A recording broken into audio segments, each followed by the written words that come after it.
ஒரு இட்லி 25 ரூபாவாம். எவ்வளோவா? 25 ரூபாவாம். 2 இட்லி கூட சாப்பிட முடியலையா? இனிமேல் கேஸ் கட்டு. நீங்கள் என்ன இங்கே இருக்கீங்க, ஓகே, விறக வச்சு ஒட்டிடலாம். நாங்கள் என்ன பண்ண முடியும்?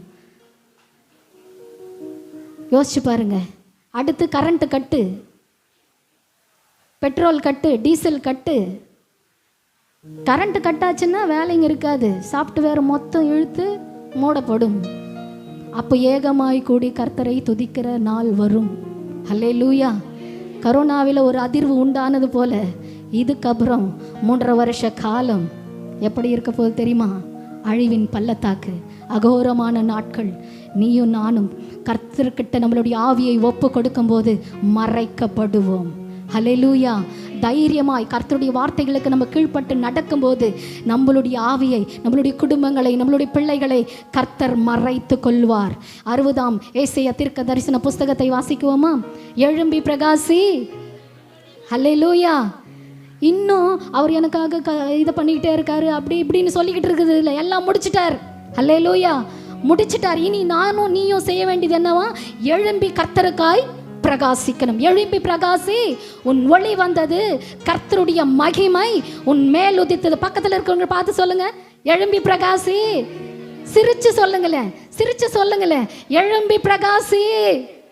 சொல்லுங்க, எழும்பி பிரகாசி, உன் ஒளி வந்தது, கர்த்தருடைய மகிமை உன் மேல் உதித்தது. ஹல்லேலூயா.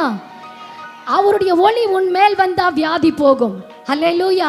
அவருடைய ஒளி உன் மேல் வந்தா சாபம் நீங்கும். ஹல்லேலூயா. அவருடைய ஒளி உன் மேல் வந்தா தூங்கிட்டே இருக்க மாட்டேன். ஹல்லேலூயா. அவருடைய ஒளி உன் மேல் வந்தா உன் குடும்பத்தில் இருக்கிற பிரச்சனைகள் விடுதலை ஆகும். ஹல்லேலூயா.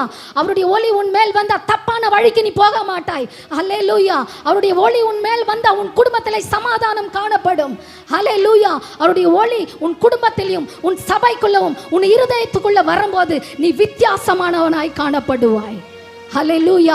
பிரகாசிக்கிறவனாய் காணப்படுவாய். அநேகருக்கு மகிமையின் ஸ்வரூபியாய் காணப்படுவாய். தேவனுடைய அடையாளமாய் நீ காணப்படுவாய். ஓ ரிபா லிக்கரபா ஷிமிந்துரா. என் தேவனாகிய கர்த்தர் உன் நடுவில் வாசமாய் இருக்க விரும்புகிறார். நீ இடம் கொடுப்பாயா? நீ இடம் கொடுப்பாயா? நீ இருக்கிற இடத்துல அவர் இருக்க விரும்புகிறார். அது பள்ளத்தாக்கா இருக்கட்டும், சுடுகாடா இருக்கட்டும், நீ பெரிய மலையில் இருக்கட்டும், அந்த இடத்துல அவர் இருக்க விரும்புகிறார். ஹல்லேலூயா. ஐயோ, நான் வியாதியா இருக்கிறேனே, நான் பேய் பிடித்த சூழ்நிலையில் இருக்கிறேனே கலங்காத. கர்த்தர் உன் மத்தியில இருக்கணும், உனக்குள்ள இருக்கணும் நீ விரும்புறாயா? ஆனா கர்த்தர் பேசுகிறார், நான் உன்னிடம் வர நான் ஆவலாய் இருக்கிறேன், எனக்கு நீ இடம் கொடு, உன்னை நான் விடுவிப்பேன்.